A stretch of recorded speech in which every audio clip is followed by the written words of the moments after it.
Contohnya kalau kita lihat sejarah soal Bung Hatta contohnya. Iya. Bagaimana Bung Hatta kemudian dalam ceritanya ingin membeli sepatu yang bagus dan sampai akhirnya dia nggak bisa beli. Nah, orang-orang yang seperti itu kan luar biasa, tapi dia menjaga komitmen, menjaga integritasnya dengan luar biasa.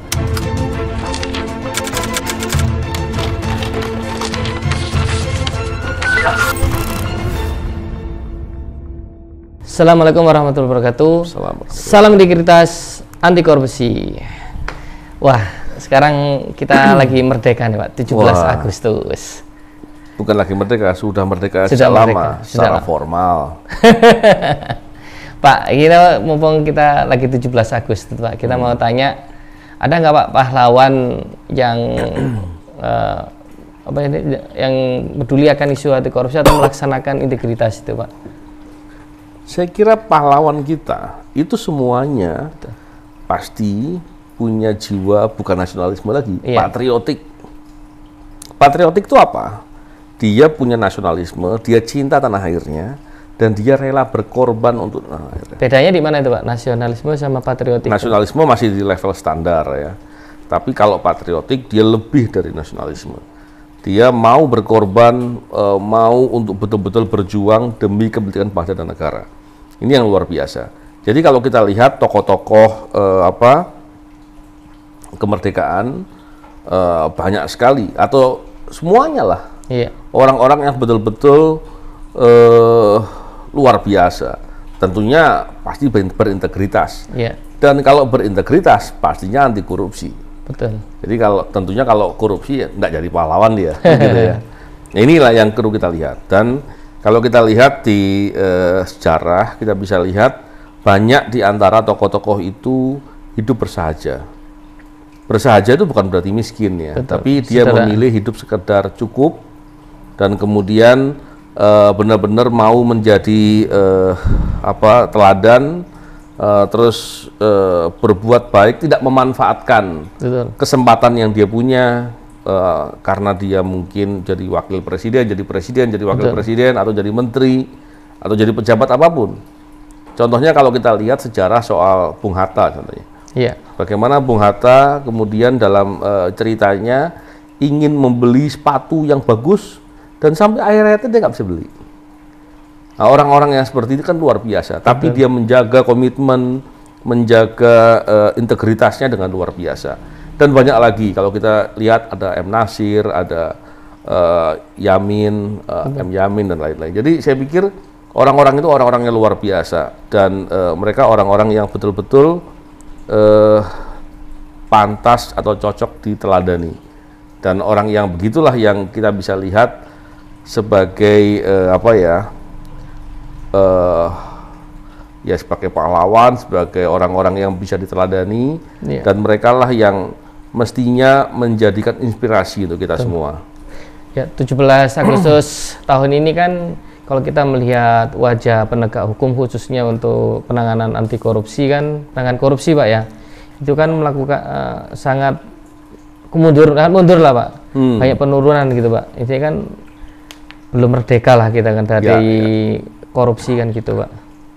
Ya memang kalau kita lihat di zaman penjajahan, maka sumber daya alam ini atau kekayaan negara itu dicuri oleh penjajah atau dirampas oleh penjajah, dibawa untuk kepentingan mereka. Betul. Yang rugi siapa? Masyarakat. Tentunya masyarakat tidak mungkin bisa ngelawan kan, karena dia pada posisi yang lemah. Ketika di masa di mana kemerdekaan, seharusnya kekayaan itu semua dikelola oleh oleh negara untuk kepentingan masyarakat. Jadi kalau mau digambarkan kurang lebih begini, ketika ada kekayaan alam di satu sisi, kekayaan negara di satu sisi, yang kedua adalah bagaimana upaya mensejahterakan, upaya mengambil kekayaan ini untuk dituangkan dalam proses kepentingan masyarakat, mensejahterakan dan lain-lain. Inilah seharusnya yang dilakukan dalam ruang lingkup atau dalam koridor kemerdekaan tadi. Proses memindahkan inilah yang disebut pembangunan. Nah, kalau kita lihat di situ, maka dari mana bocornya? Bocor ketika diambil tidak digunakan ke sana. Satu. Yang kedua, maksudnya diambil harusnya masuk ke sana tapi diambil oleh orang lain. Iya. Penjajah juga berbuat begitu. Betul. Ya kan? Tetapi ada juga dalam penjajahan kan kita bisa lihat Jalan Pantura itu kan dibangun oleh penjajahan. Betul. Tapi kan bukan dimaksudkan untuk menjajahkan rakyat. Bukan untuk kepentingan rakyat, untuk kepentingan memudahkan mobilisasi dalam rangka eksploitasi kekayaan Indonesia, kekayaan Nusantara untuk dibawa keluarlah kepentingan penjajah. Begitu juga dengan ketika proses pembangunan memindahkan kekayaan alam kepada kepentingan kesejahteraan masyarakat, dalam prosesnya seringkali ada bocor. Nah, inilah yang kemudian kita bisa lihat yang disebut dalam praktek korupsi di situ. Tuh. Maka dalam Undang-Undang Nomor 28 Tahun 99 tentang penyelenggaraan negara yang bersih dan bebas dari korupsi, kolusi dan nepotisme, maka itulah konsepnya sebenarnya. Karena dalam proses reformasi kemudian diharapkan ada upaya yang mengubah, upaya yang sungguh-sungguh untuk mengubah yang tadinya belum efektif, yang tadi masih bermasalah. Kenapa? Karena pada dasarnya ketika kekayaan alam, kekayaan negara ini diproses untuk memindahkan, untuk diarahkan untuk kepentingan masyarakat dalam proses pembangunan, maka seringkali kebocorannya itu ada di korupsi, ada di kolusi, dan ada di nepotisme. Dan tiga-tiganya inilah masalah utama yang membuat kepentingan masyarakat akhirnya dirugikan. Jadi kalau kembali lagi pertanyaan tadi, apa bedanya, apakah sekarang merdeka atau tidak? Secara formal merdeka. Tetapi apabila proses memindahkan ini tidak terjadi, maka hal itu sama persis dengan penjajahan. Tapi kalau sekarang rasanya nggak begitu ya. Tapi kalau bocor ya. Bocornya sebesar apa? Bisa jadi bocornya satu besar, bisa jadi bocor dalam bentuk seperti ayakan gitu ya. Halus kecil di mana-mana. Nah, ini yang menjadi problem. Boleh dibilang para koruptor ini sekarang ini ya penjajah baru lah Pak ya, penjajah yang modern kan gitu Pak. Ya. Kurang lebih kalau kita melihat bahwa proses kemerdekaan atau koridor kemerdekaan tadi adalah proses untuk memindahkan kekayaan kita untuk kepentingan kesejahteraan masyarakat, maka korupsi itu justru menghadangnya. Betul. Jadi ketika kemerdekaan itu mestinya diisi dengan pembangunan, diisi untuk melakukan sesuatu untuk kepentingan masyarakat, maka kemerdekaan itu tidak akan bisa terjadi dengan seutuhnya ketika korupsi kemudian terjadi di mana-mana, apalagi kemudian membesar. Betul. Dan lebih masif terjadinya. Ya, ini yang berbahaya.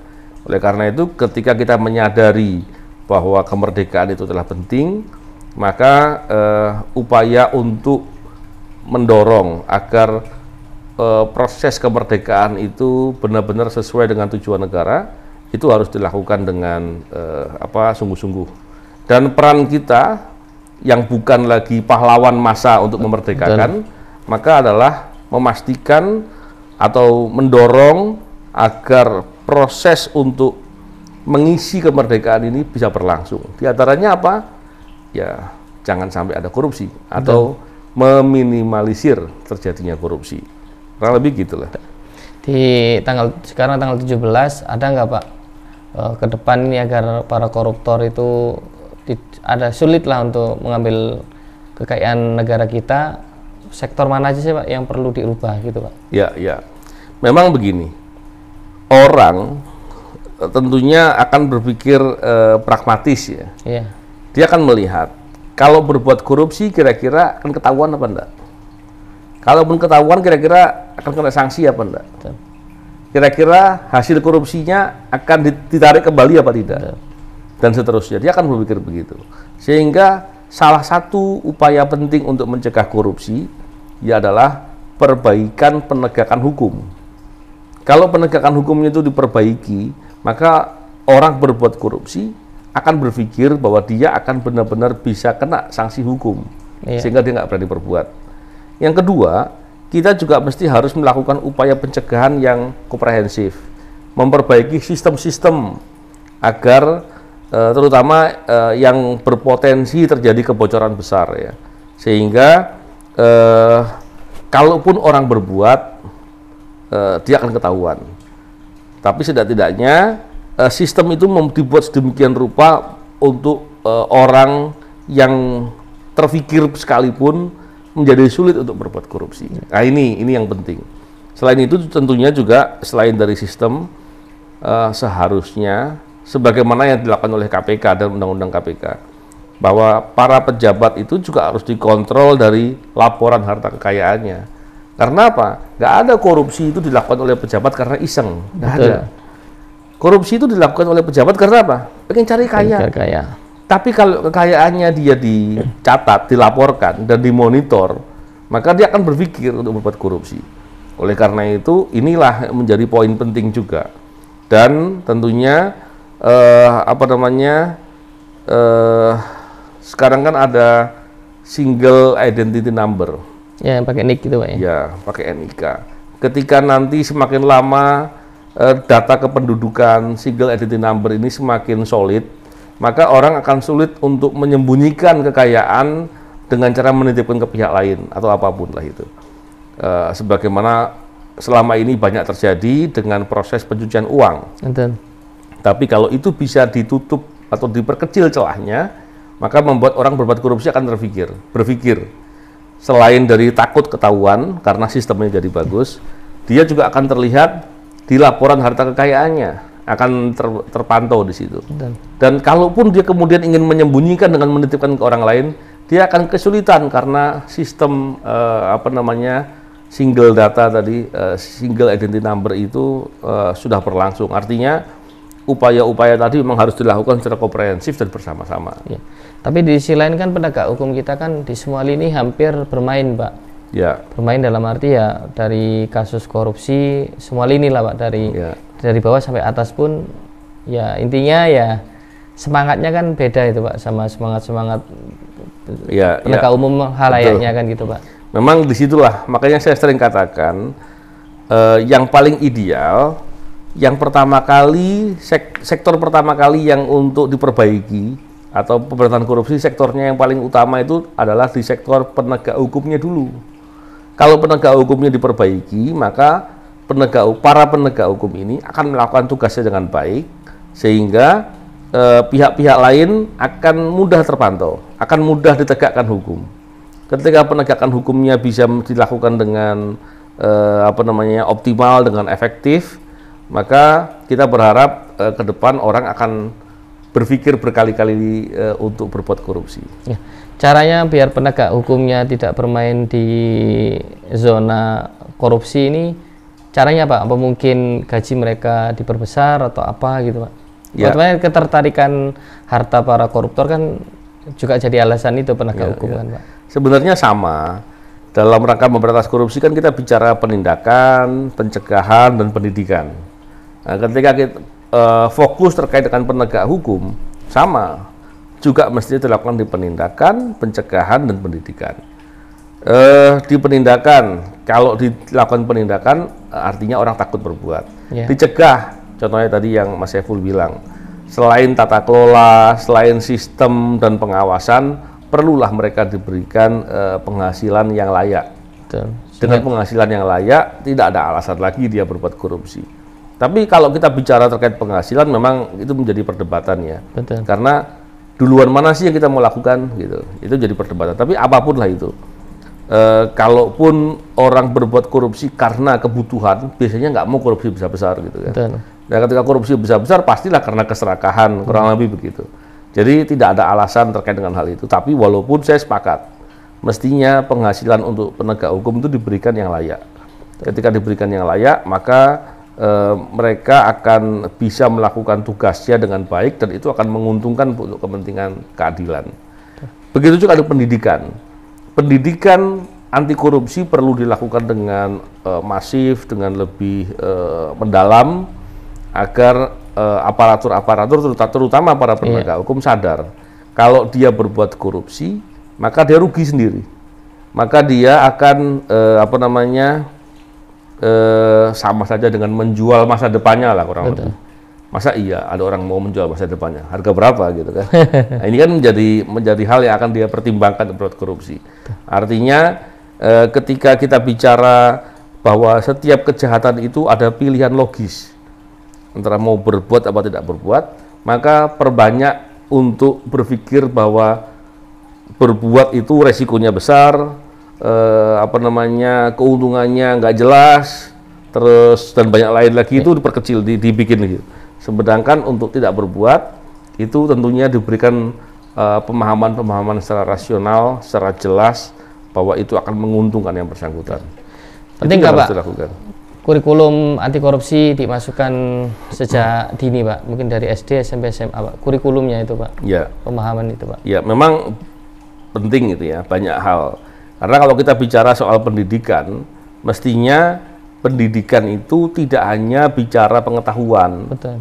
Saja ya, tapi juga kalau istilahnya ada pengasuhan ya, bagaimana adab, akhlak, karakter ya, itu dilihat sebagai hal penting. Contoh sederhana, bagaimana siswa itu dipahamkan soal pentingnya antri gitu, soal pentingnya peduli dengan kawannya gitu ya, peduli bukan ngasih contekan gitu kan. Nah, hal begitu kan pendidikan sebenarnya, dan itu adalah pendidikan anti korupsi. Sama juga dengan bagaimana konflik of interest. Itu juga nanti mungkin kita di saatnya nanti kita bisa ulas itu dengan lebih jauh agar orang semakin paham ya bahwa konflik of interest dan segala macam itu bibit-bibit korupsi. Dan tadi ketika bicara pendidikan, maka pendidikan tidak semata-mata hanya seperti pelajaran korupsi adalah A, B dan seterusnya ya. Bukan sekedar itu, tapi adalah mengajarkan perilaku, akhlak, adab, dan tentunya akan membentuk karakter. Kurang lebih begitu. Siap. Terima kasih Pak. Semoga dengan 17 Agustus ini ulang tahunnya negara kita yang tercinta. Yang ke-77 ya. Ya. Kita berharap ke depan isu anti korupsi ini makin banyak orang peduli, dan tentunya orang yang mau korupsi mikir-mikir Pak gitu. Karena banyak yang dipikir yang terbaik buat keturunannya Pak kan gitu. Mikir-mikir bukan berarti saya mau berbuat ya gitu. Tapi betul-betul berpikir dan tidak berani berbuat. Betul. Jangan mikir-mikir untungnya berapa ya besok ya. Iya benar. Terima kasih Pak atas edukasinya Pak untuk tentang anti korupsi Pak selama ini, dan hampir mau setahun nih Pak ya kita bicara anti korupsi Pak. Siap, terima kasih Pak. Salam integritas, anti korupsi, merdeka.